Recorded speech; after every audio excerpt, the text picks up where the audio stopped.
我走了，易欢怎么办？他冒险向我示剑，一定会暴露自己的藏身之处。他轻功虽好，但此刻重伤未愈，一定会很危险。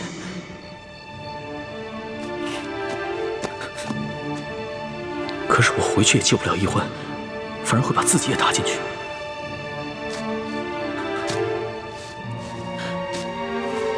易欢几次为我不顾生死，我却自顾自逃了。我如此胆小自私，又有何德何能君临天下？我不仅是易欢的龙小弟，更是大清的皇帝，又岂能因小失大？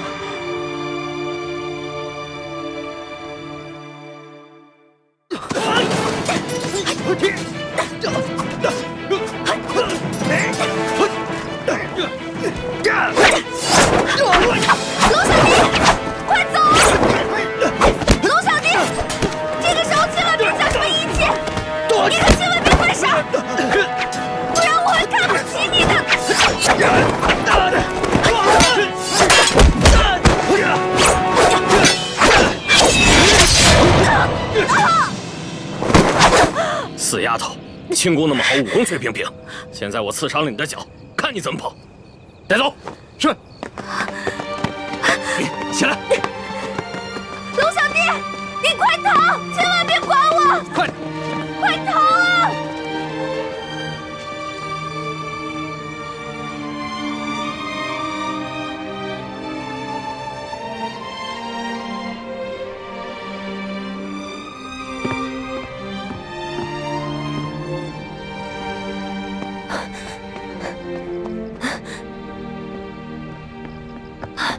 大师兄，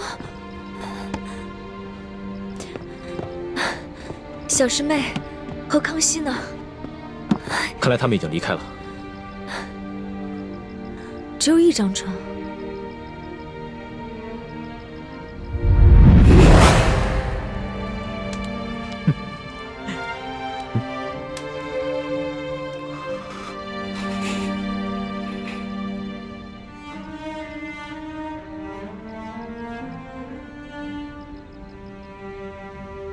大师兄啊！倾城，你没事吧？没事，没事。你的伤还没好，这一路逃避追杀，怕是又把伤口震裂了。要不你先去找他们吧，找他们要紧。现在这里是安全的，你在这里休息一会儿，我先去找他们。嗯，我行动不便，就不拖累你了。一定要小心一点，如果发生什么意外的话，马上发出信号，我立刻赶回来。你放心，我只是腿受伤了。一般杀手还近不了我的身。好。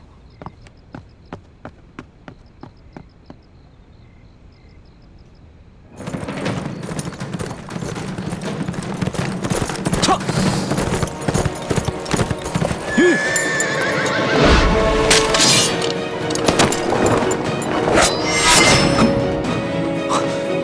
柱子，怎么是你啊？易欢呢？救易欢！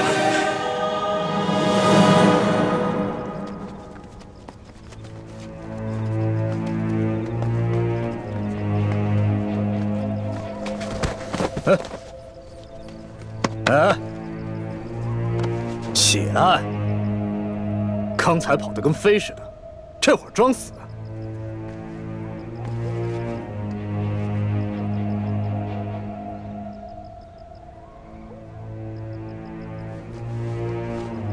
他不是装的，他本就受了重伤，还未痊愈，刚才又中了你一刀，所以才会虚脱昏厥。老大呀，这丫头真俊。反正二公子说了，把龙三他们一行人全部杀掉。不如咱们先……不行，咱们不是他哥哥的对手啊，还得留着他设套，抓他哥哥呢。哎呀，咱们只是玩玩嘛，尽量怜香惜玉点，别弄死他就行了。也好，老子也实在忍不住了。拿着刀。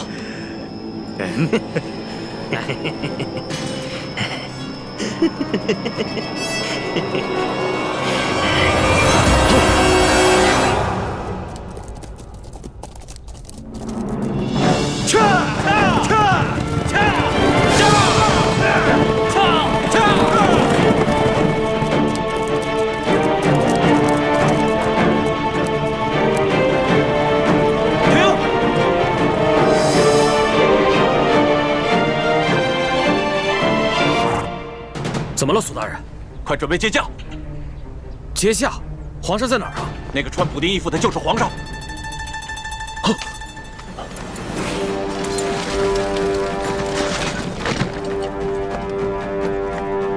参见皇上。皇上，奴才救驾来迟，请皇上恕罪。你要是再晚来几天，说不定朕就要去见先皇和太祖皇帝了。奴才罪该万死。皇上，索大人跟大塞在途中遇见不明身份匪徒的袭击，九死一生，才找到玉巴赞将军的军营。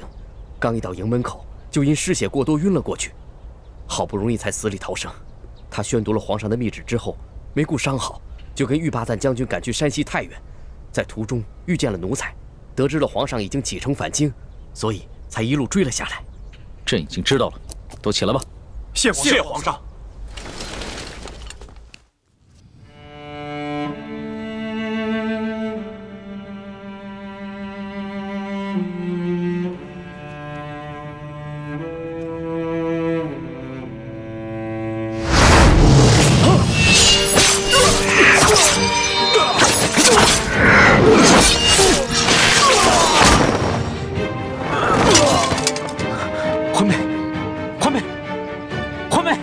醒醒，欢妹！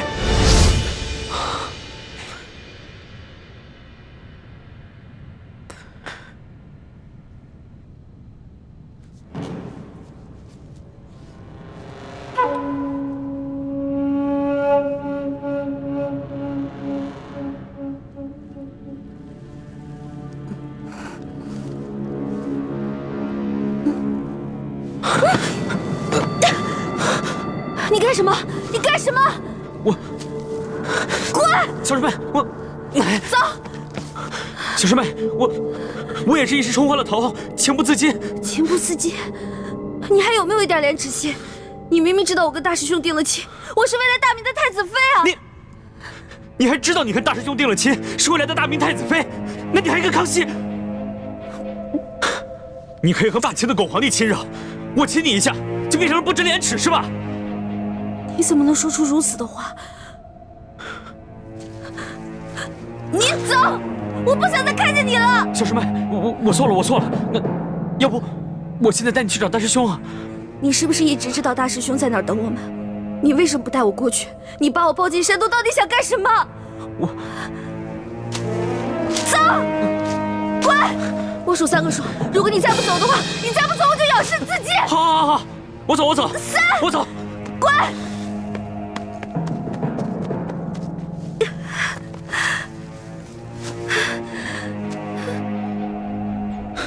这都3天了，李欢怎么还没有消息？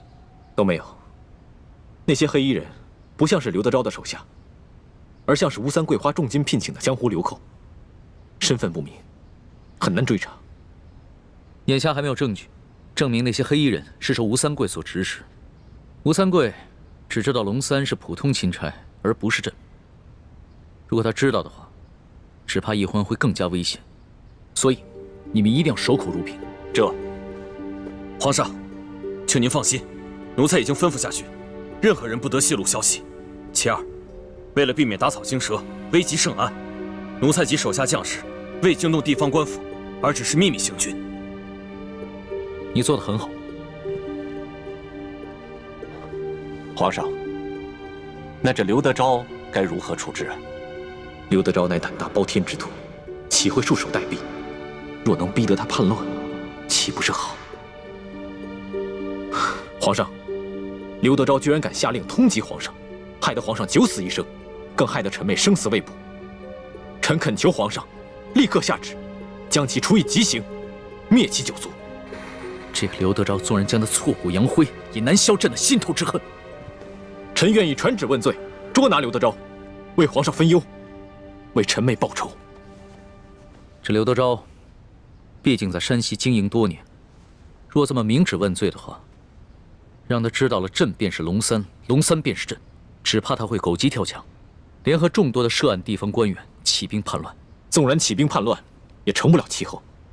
玉巴赞手下都是以夷敌实的8旗精锐，一定能把他们收拾干净。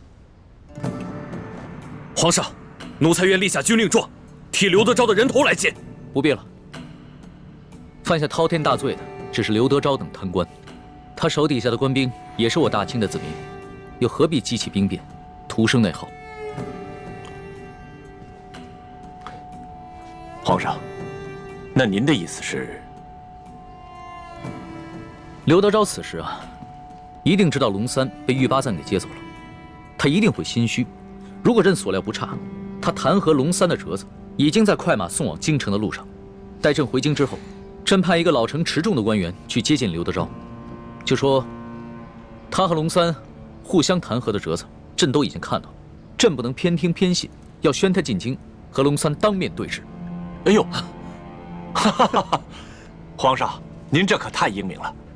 想那刘德昭自是手里面有假圣旨、假玉玺，他必定想侥幸最后一搏，这样，他很可能会老老实实的进京来对质，到时候我们便可不费一兵一卒，让他自投罗网。想不到他经历了如此大病，受了那么多此前从未受过的屈辱，还能如此冷静。若换了我，只怕会亲自率兵去捉拿刘德昭，一块凶夷。又如此强敌，我要光复大明，谈何容易？皇上，既然如此，那就请皇上尽快起驾回京吧。眼下奕欢还生死未卜，朕放心不下。是啊，皇上，世淑姑娘是下落不明，可是您留在这山西，那也没有什么益处啊。建清，你快告诉我，奕欢是不是已经……我不会再也见不到奕欢了吧？叔父放心，奕欢不会有事的。啊？难道你已经有了奕欢的下落了，只是瞒着皇上？虽然没有十足的把握，但是也发现了一个关键的线索，奕欢现在是安全的。那你为什么不赶快把他找回来呀？自从鳌拜在康熙面前点明我们兄妹的真实身份之后，康熙表面上不动声色，其实早就对我们兄妹存下了一份戒心。不过经过这几次我们兄妹出生入死的救护他的戒心应该已经消除了。但若是让奕欢这么轻易地回到他的身边，说不定他反而会误以为这一切不过是我兄妹设计的苦肉计而已。你的顾虑也不是杞人忧天，但你可知，不仅皇上，就连索额图也在暗中怀疑你们了。索额图？难道他发现了我们的什么破绽？破绽倒是没有，只是他这次前去调兵，途中遭遇了几波江湖杀手的突袭，他怀疑是你暗中指使。他眼见皇上宠信你们，而奕欢又为了救护皇上而被黑衣人掳走了，就没敢对皇上说，只是私下里和我提起过。所以我马上把你叫出来，就是想提醒你，一定要当心索额图。多谢叔父提醒，侄儿定当小心行事。好啊，那我就放心了。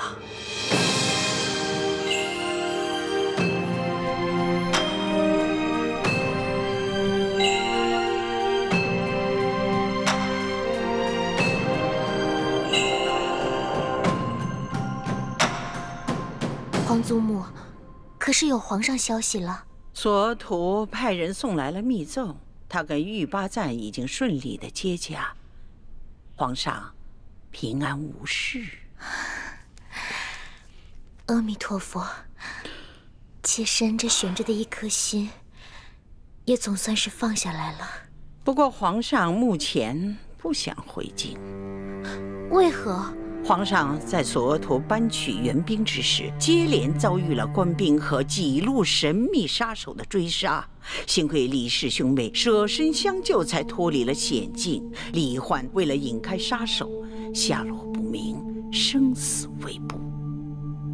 这李奕欢本来就是奴婢之身，为皇上牺牲乃是分内之事。难道皇上为了寻他，就这么一直不回京了？索额图密奏说，皇上的遭遇追杀和李奕欢的失踪都甚是蹊跷。难道这一切都是有人布的局？来，娘，你先吃。娘不饿，你吃啊。娘骗人，我明明听到娘肚子在咕咕叫。喜儿，还认得我吗？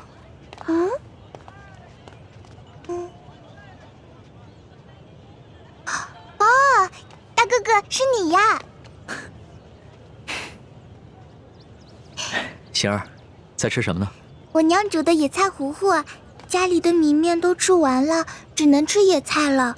我娘说要再过几天，连野菜都没得吃了。这位公子爷是？我就是那日分走半张白面烧饼的叫花子，这次过来兑现对喜儿的承诺，还你们肉饼。真的，娘，我就说嘛，大哥哥是不会骗我的。哎呦，你看我这眼睛，那日小夫人说话多有得罪，还望公子大人有大量，不要以小夫人一般见识。没事的，大嫂，在这灾荒之年，人人都只能顾自己。这喜儿啊，能把仅有的一张烧饼分我一半，这等大恩，也是让我终身难忘的。来，肉饼，整整10张肉饼，赶紧吃吧。娘，你先吃吧。谢谢公子爷。大嫂，能不能把这碗野菜糊糊给我喝呀？这公子一看就是出身不凡的大富大贵之人，如何喝得这个呀？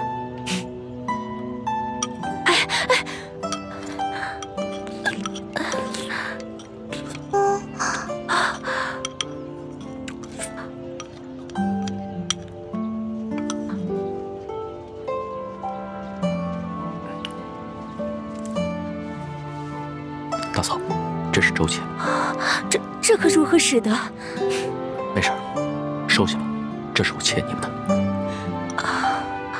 相信我，很快朝廷就有新的赈灾措施下来，到时候就再也没有人能骗得了你们了。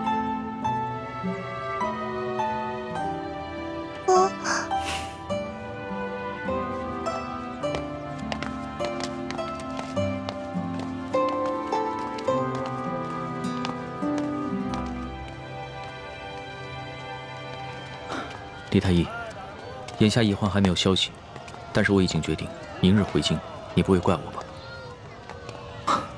主子言重了，主子乃万圣之尊，不宜久离京城。而且太皇太后已经传来懿旨，催主子回宫了。最重要的是，眼下山西有数十万的灾民急需朝廷的救助，更有看似表面祥和，其实已经危机四伏的朝局，需要我去治理整顿。这是易婚为何宁可牺牲自己，也要救我的原因。所以，我不能辜负他。主子能以国事为重，是臣妹之幸，更是天下百姓之幸。请主子安心返回京城，寻找营救臣妹之事，就交给臣去做吧。臣正在想办法，通过一些江湖人士，打探那些黑衣杀手的下落，相信很快便会有消息。那一切都拜托你了。其实，在我的心里，你已并非我的臣下，而是我的朋友。易欢更是我唯一的红颜知己。如果他，那将是我穷尽终生都无法弥补的遗憾。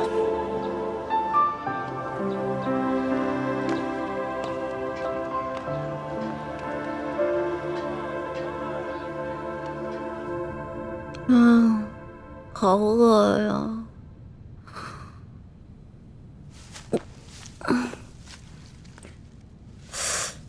伤也好的差不多了，要不然出去找点吃的。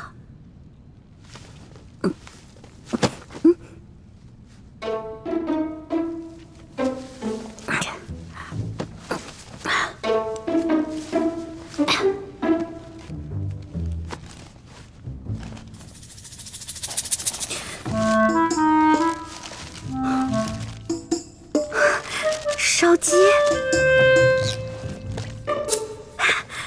还有酒，进来吧。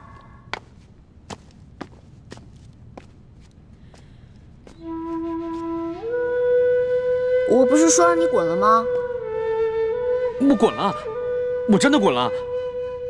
可是你的伤没好，我不放心你，而且我算了一下，我留给你的水啊、干粮还有药，你差不多也应该吃完了，所以我就又回来了。你如果真的关心我，就应该把我的行踪告诉朱哥哥，让他来接我。没脸见他。我前不久做了一个很怪的梦，我梦见有个人跟我开玩笑，我推开他，还让他滚。不过现在我的伤好的差不多了，那个怪梦我也都忘了。真的啊？哎，不好的梦，忘了就忘了吧。但是下不为例。快吃吧。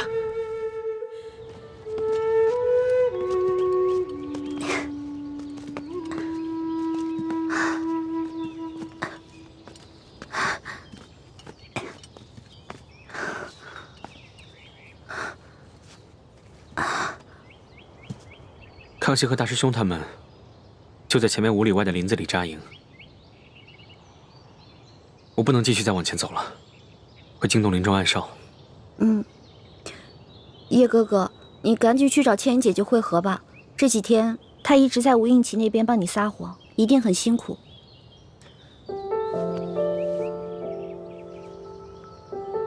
信号弹你拿着，等我走了以后再放。我不想和大师兄碰面。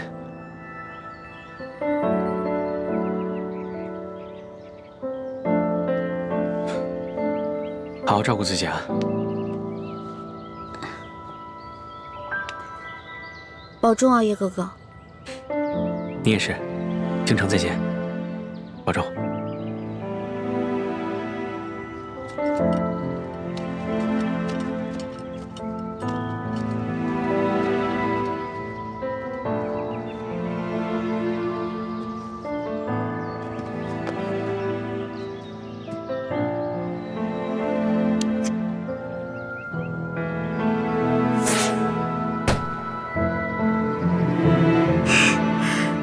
放了这个信号弹，朱哥哥就能看到我了。如果朱哥哥和龙小弟知道我平安归来的话，肯定像两个小傻子一样，嘿嘿，乐疯了吧？朱哥哥，你得快点来接我啊！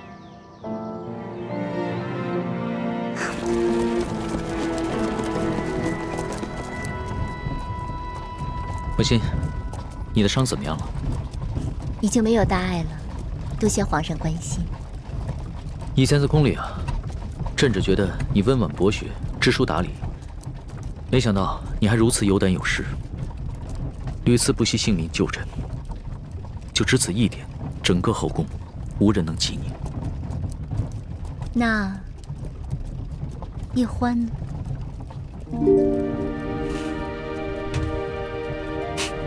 叶欢他也是朕的知己，朕也想将他纳入后宫，只不过他始终都咬定不肯，而且他已经许配过人了。哦，对了，皇上，臣妾有一事要向您禀报。雪嬷嬷的病已经好了，只是她伤心我爹的死，想为我爹守灵3年。臣妾未向皇上请示，便自作主张的准了，还望皇上恕罪。雪嬷嬷忠心护主，就由她去吧，这些小事你自己决定就行了。是。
把剑拿过来。再来。不必了。论武功，从小到大我从未赢过你。不只是武功，其他任何方面，你也永远赢不了我。是，我永远都比不上你，从身份到能力。那你还痴心妄想，跟我抢一欢，自不量力。大师兄，你误会了，我从未想过和你抢小师妹。幻妹是不是在你手上？我今天早上就把她送回清军营地了，你没见到她吗？她能平安回来就好。这几天，我一直四处寻找你们，没有在营地里。你怎么知道？是我救的一欢。那夜，我找到康熙以后，就去追踪那批黑衣人的下落。结果发现，他们全都被人一剑毙命。你的剑法我再了解不过了，就知道是你及时赶到，救下了一欢。可我还是去得晚了一步。小师妹的脚被他们给刺伤了，失血过多，已经昏了过去。我只好找了一个安全的地方给她疗伤。既然这样，你为什么不送她回来？也没有给我发信号。我给你们发了那么多信号，你居然一个都没有回应我。不要给自己找借口。是男人，就要敢做敢当。好，我敢做敢当，是因为我太久都没有见到小师妹了。好不容易见到她，我不想那么快就跟她分开。我只是想好好照顾她几日。真的只想照顾她几日这么简单？大师兄，你这么说，侮辱了我这个师弟不要紧，你还侮辱了一欢，更侮辱了你自己。好，我暂且相信你。不过你给我记住了，注意自己的身份，否则我绝不饶你。其实你不必像防贼一样的防着我，我对小师妹的心伤不了你，倒是小师妹的心。她的心怎么了？大师兄又何必自欺欺人呢？小师妹虽然武功平平，但如果就论轻功来说，连大师兄你也要甘拜下风。她是为谁预先的？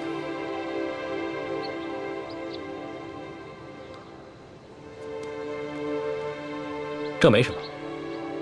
我跟倾城也救过康熙，我们都不过是想利用他，颠覆大清朝廷而已。大师兄既然如此说，全当小弟多嘴了。我还要赶去跟樊师姐会合，先告辞了。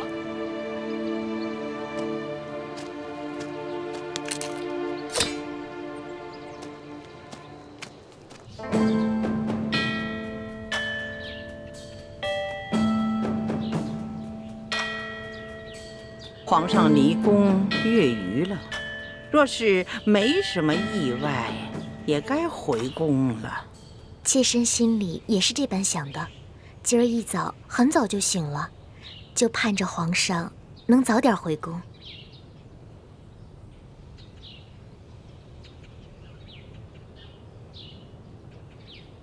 皇祖母，怎么了？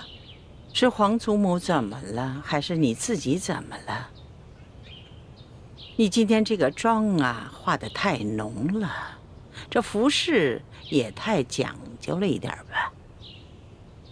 妾身只是想这般盛装迎接皇上回宫，皇祖母觉得有何不妥？今天你浓妆艳抹，其实呢，是想讨皇上的欢心。哀家明白。但是你没想到啊，皇上在外面历尽磨难不说，那个李易欢，至今还下落不明呢。他心里一定是不安静啊！你这样一来，不是适得其反了吗？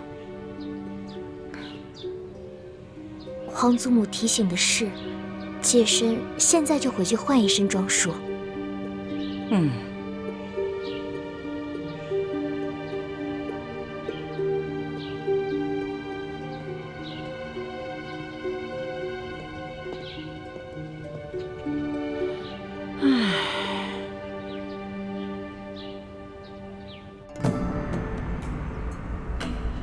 孙儿给皇祖母请安。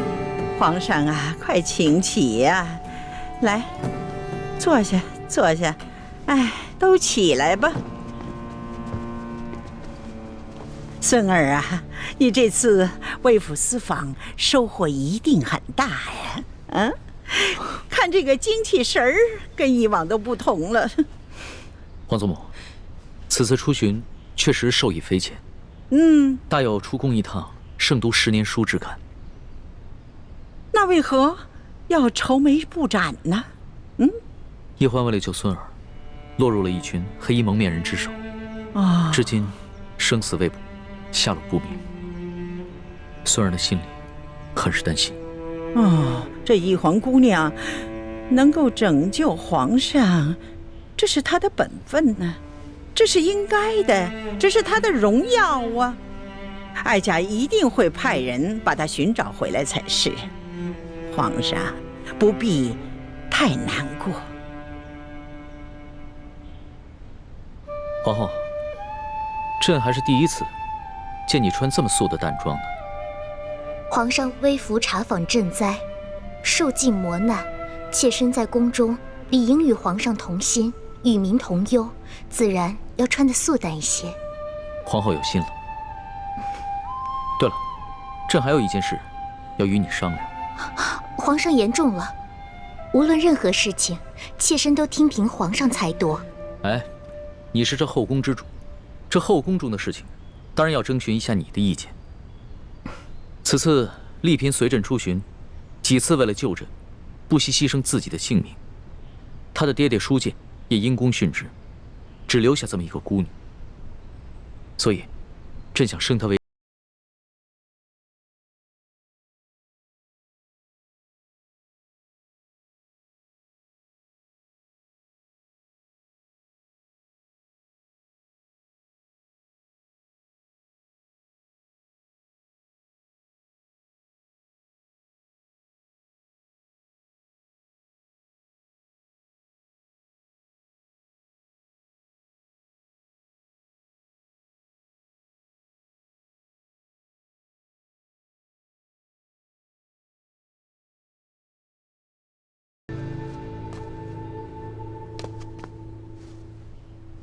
李公公，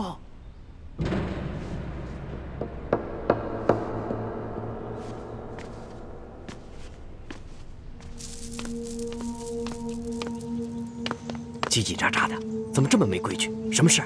之前皇上不是吩咐过，一旦有世淑姑娘或者李太医的消息，就立刻过来禀报吗？怎么样？可是有易欢的消息了？回皇上的话，暂时还没有世淑的消息，只是李太医回来了。皇祖母，那就让皇后在这陪您聊会儿天儿，虽然先行告退。恭送皇上。怎么样？你可找到易欢？他可安好？他不是回营地跟皇上会合了吗？没有啊。怕是他回营地的时候，你们已经撤走了。当时还算安好，只是脚受了点伤。现在怎么样？我也不知道。你怎么会不知道呢？你为何不跟他一起回来？皇上，臣并没有找到易欢，而是发现他从黑衣人手上逃脱的一些线索，所以我还以为他已经跟皇上一块回京了呢。这皇上平日里一向性情稳重，唯独听到李易欢的消息，就立马沉不住气了。皇祖母息怒，这李易欢是为了救皇上，才落入了身份莫测的江湖人手中。皇上难免会关心则乱。是啊，太皇太后，这些江湖杀手的来历，的确是有些蹊跷。有何蹊跷？奴才去搬救兵的途中，也遇到了几波这样的江湖杀手，而且这帮江湖杀手对奴才的行踪那是了如指掌，而刺杀皇上的这帮杀手，他们对皇上的行踪也是了如指掌，这就说明皇上的身边可能有内奸。啊？皇上此行所带的30名侍卫，全都是三叔亲自挑选的8旗子弟，那自然不可能是内奸。李公公自幼入宫，在宫中服侍了30年，服侍了3代君王，自然也不可能是内奸。难道这内奸是这李氏兄妹？他们几次救护皇上，还有这李一欢被掳失踪，难道都是假的？宁愿受这苦肉计？李德福，老奴才，这一次你一直是跟着皇上啊。这索额图调兵之后，你一直是在皇上身边，你有什么发现？回太皇太后，奴才没有发现李氏兄妹有什么异常。至于那些江湖杀手，奴才倒是听皇上说过，好像是平西王的手下。这些杀手跟刺杀书剑、抢走金钥匙的那帮盗匪似乎是同一拨人。吴三桂，这也有可能。难道这李氏兄妹是吴三桂的人吗？依奴才一路上的观察，没有发现这李氏兄妹跟吴三桂有什么瓜葛。太皇太后，在没有确凿的证据之前，恐怕还不宜妄下论断。奴才所说的这一切，也都是奴才个人的一个猜测，还请太皇太后把这些话都放在自己的心里，千万不要对皇上提起来，否则这皇上又要怪奴才在这多嘴了。放心吧，哀家自有分寸。这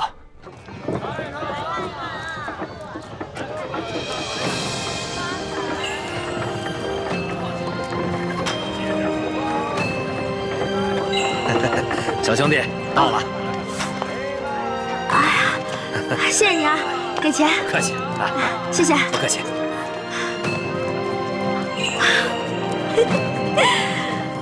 我终于回来了，猪哥哥、龙小弟，你们都想死我了吧？这就是一车稻子，赶紧给我做一桌好吃的，迎接我吧！哎呀！大人，这有刀，抓起来！别动，别动！放开我！别动！那小子跟他是一伙的，抓起来！国父大明，大明万岁！别动！你们干什么？你们抓错人了！我不认识他，我腿脚不好，我搭车的，我跟他不是一伙儿。那你跑什么呀？我看你抓乱党，我害怕，我就跑了。对，那小兄弟说的没错，他就搭我的顺路车，你们休得冤枉他！啊！你越是着急撇清，爷我心里就越明白。带走！哎，我不是。你给我老实点！还敢说你不是乱党？寻常女子哪会女扮男装、掩人耳目的？给我一起带走！不冤枉！走！哎呀，我自己会走。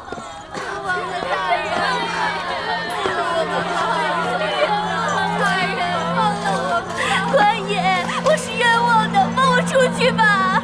冤枉吧，大人，这就好，放我们出去吧！饶了我们吧，冤枉啊！哎，我说你们抓错人了嘛！啊！哎呀，我自己会走。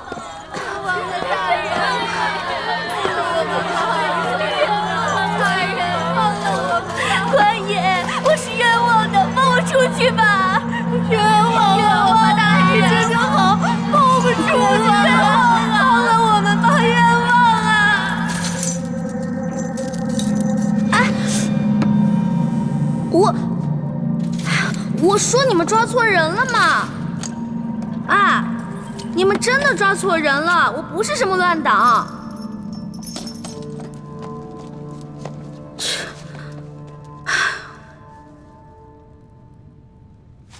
啊，你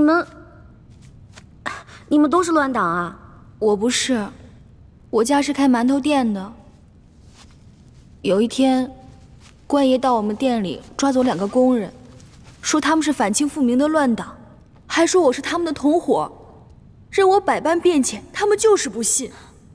我也不是啊，我家邻居出了个乱党，官爷就把我邻居全家还有相邻的几户人家全都抓走了。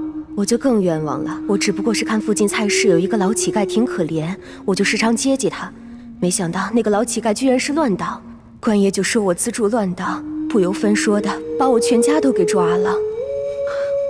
小孩真可怜。哎，不过你们都放心吧，既然大家都不是乱党，官府早晚会查清楚，放咱们出去的。妹子啊，你就别想了，一旦进了这里，就别指望能出去了。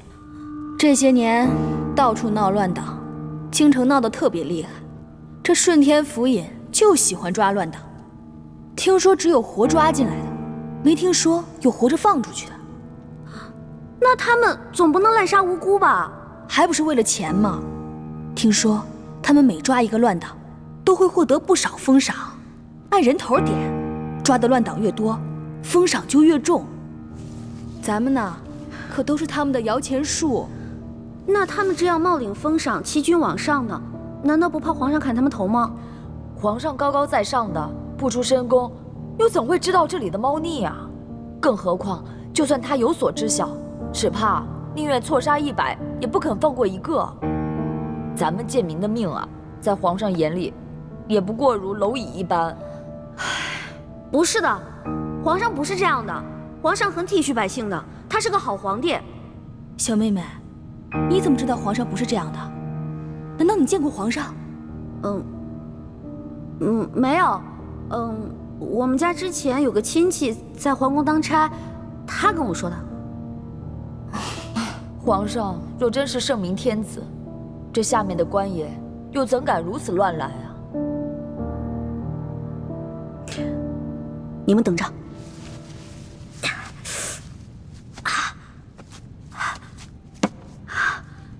来人！我要举报乱党！来人！我要举报乱党！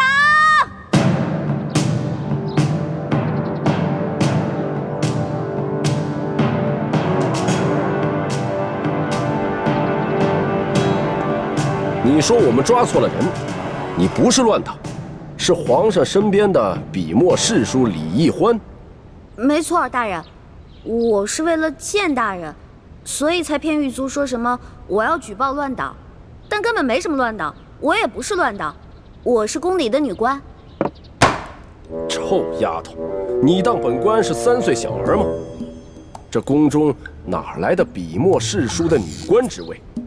我本来是宫里的答应。笔墨侍书一职是皇上特意为我设置的。皇上特意为你设置了职位？这么说，你很受皇上的宠爱了？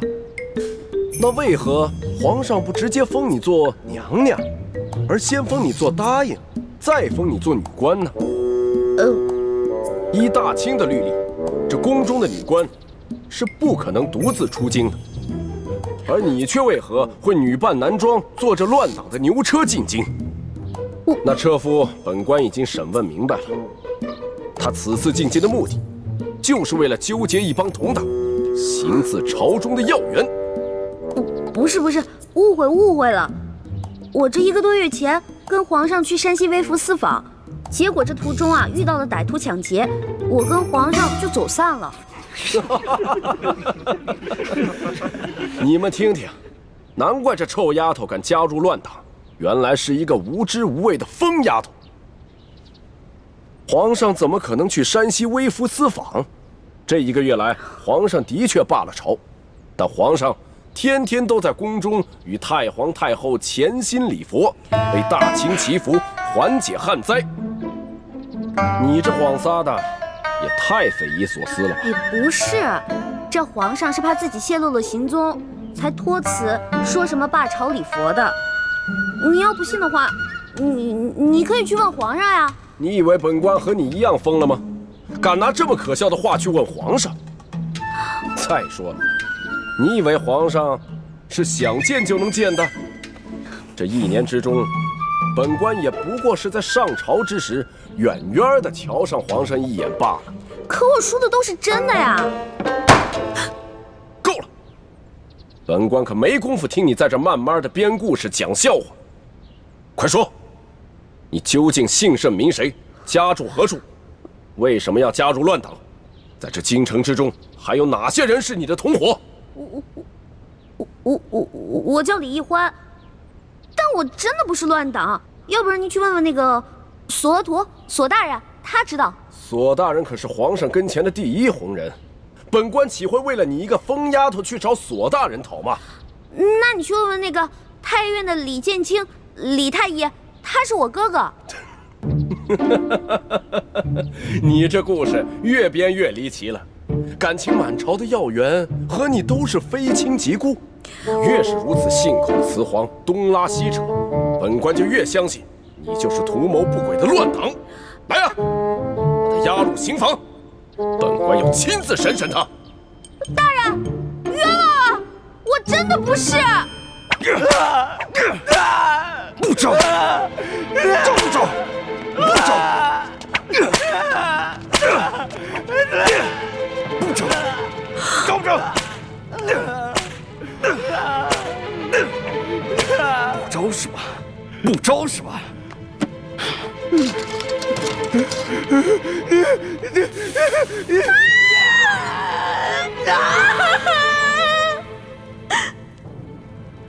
臭丫头，你现在是继续给本官讲故事呢，还是老老实实的把你的那些同伙都给供出来？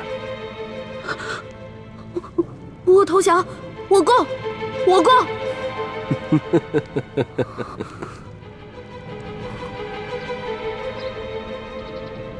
本官看你和寻常女子不同，有些胆识，想来在乱党中的地位一定不低，你供出来的同伙一定很有价值。大人英明，虽然我同伙不多，但是他们的地位都很高，他们都潜伏在紫禁城里，伺机刺杀皇上。哦，这可是大案呐！你的同伙叫什么名字？我同伙，我只知道他有个代号叫龙三，我跟他有一套特殊的接头暗号。如果大人您需要的话，我可以引蛇出洞，将功赎罪。好，快说快说。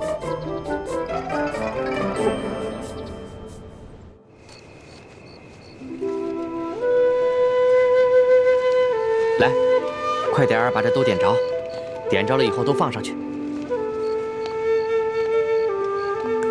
大人，这孔明灯啊，一转眼就升到空中去了。到了天上以后，就那么一点点，城外的人都看不清。史书姑娘哪那么巧就看见？皇上让你放，你就放吧。啊，其实史书姑娘能不能看见孔明灯并不重要。只要皇上心里有个寄托就行了。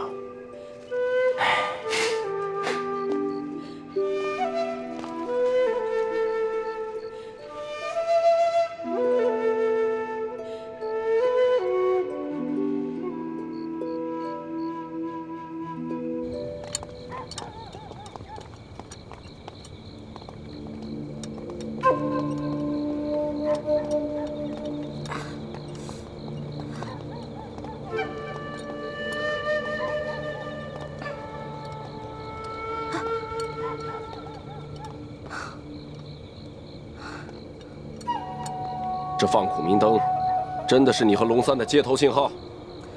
真的，这个龙三嘛，他在宫里潜伏着，所以他不可能时时刻刻盯着夜空看。这个孔明灯最好半刻钟放一次，越多越好。他只要看到了，肯定会来京城第1酒楼跟我会合的。好吧，本官就姑且信你一次。如果你敢骗我，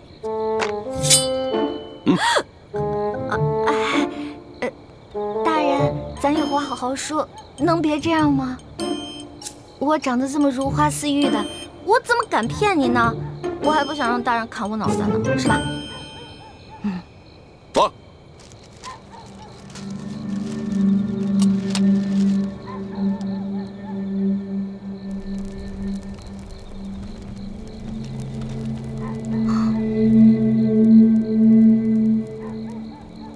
龙小弟、朱哥哥、薛姐姐、叔父，你们几个一定要没事了就多抬起头来瞧瞧夜空啊！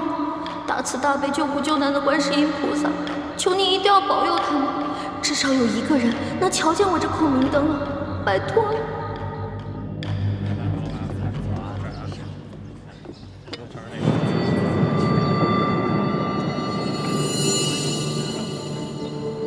大人，我要的烤鸭怎么还没上啊？正在做，你别急。你的同伙龙三怎么还没有来啊？正在来，您别急。臭丫头，今天已经是第3天了。本官按你说的，在紫禁城东西南北几个门已经放了有3天的孔明灯了。要是你的同伙还不出现，那你就一定是在戏弄本官。本官一定会看了你的头的。大人您别急嘛，龙三肯定会来的。大人，您想啊，这龙三潜入宫中当奸细，那他行事肯定十分小心啊。您想引蛇出洞，对不对？那就得有点耐心呐。龙小弟、朱哥哥、薛姐姐、叔父，难道你们这3天都没有瞧见我放的孔明灯吗？你们要是再不来救我，我可就要被砍头了。客官，您的菜来了。客官，您的酒往这儿慢用。酒楼里的小二怎么都这么脸生呢？我们以前潜伏在这里的那2个探子呢？难道都换人了？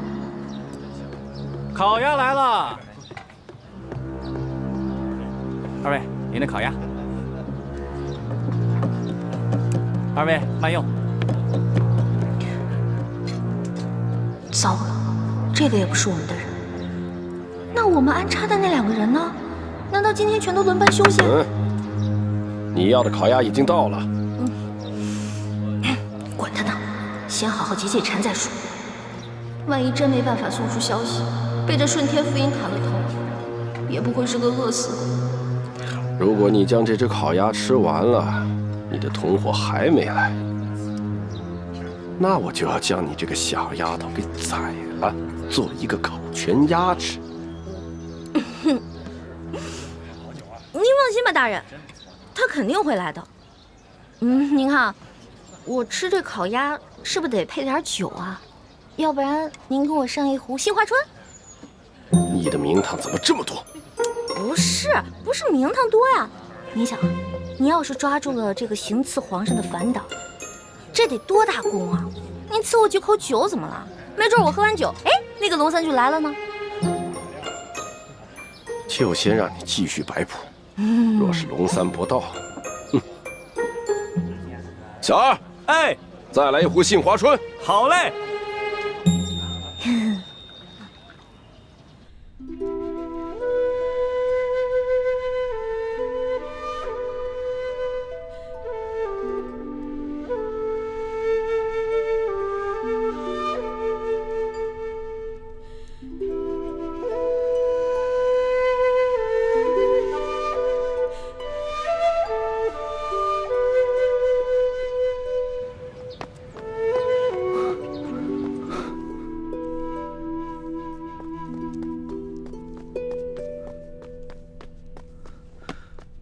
微臣参见皇上。快免礼。谢皇上。怎么样，有易欢的消息了吗？易欢的脚受了伤，我派人带着皇上画的画像，在山西进京的必经之路上打听，所有的饭铺、酒楼、旅店、客栈都打听了，终于打听到，易欢一个人女扮男装，拄着拐杖，在往京城的方向赶路。最后一个见过易欢的人是京城西郊一家面铺的老板，他说他亲眼看到易欢上了一辆牛车，随着牛车往西城门的方向去了。那这么说的话，易欢应该是平安回京啊，可他为什么不回宫呢？我也不知道。按理说，这么远的路都平安回来了，这已经到京城了，应该不会出现什么意外。阵营一连3个晚上在御花园放了孔明灯，易欢要是看见的话，他一定会回来的。这只能说明易欢出事了。会不会是反清联盟的人把他给绑了？不可能。怎么不可能？这反党在朝中一定会有奸细。若是知道了易欢和朕的关系，那难保不会打易欢的主意啊！皇上，臣臣听说那些反党虽然处处跟朝廷作对，妄图恢复周明王朝，但是却从来不敢绑架妇孺幼童的勾当。那要不是反党的话，那又会是谁呢？这吴三桂和刘德昭的爪子再长，也不会伸到天子脚底下来啊！再说了，奕欢就算脚上有伤，那他也是有一些功夫的。寻常的地痞流氓根本就拿他没办法。他到底落在了谁的手里？微臣也觉得此事有点蹊跷。眼下，只能多安排人在四处打探了。一定不能大张旗鼓，必须暗中查访，要不然的话，奕欢就更危险了。微臣明白。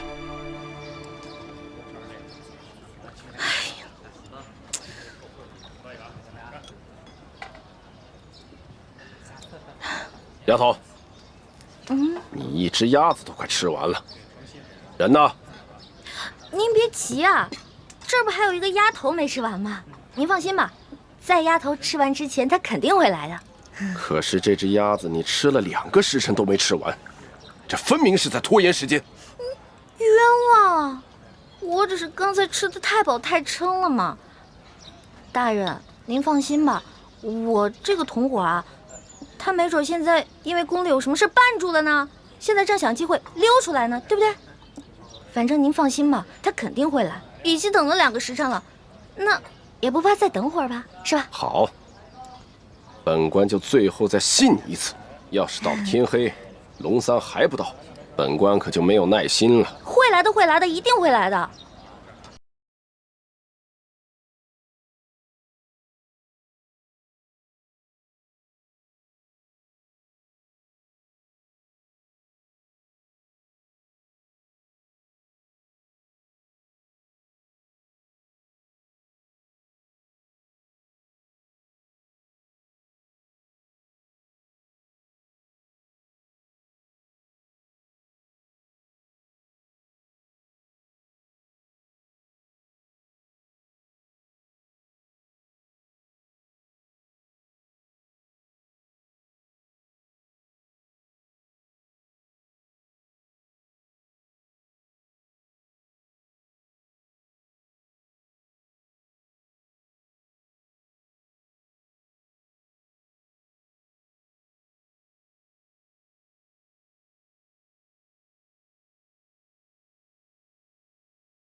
不是他们的人。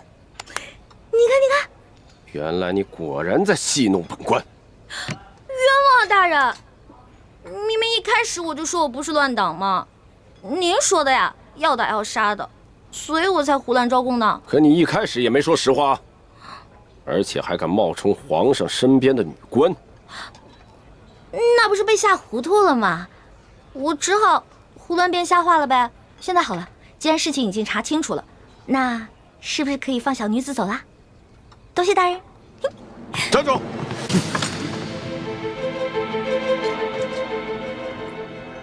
如果你没有戏弄本官，本官或许还可以放了你。可现在嘛，就算你不是乱党，多半也是江湖骗子。来人，给我带走！明日连同那批乱党一起问斩！冤枉了！哎，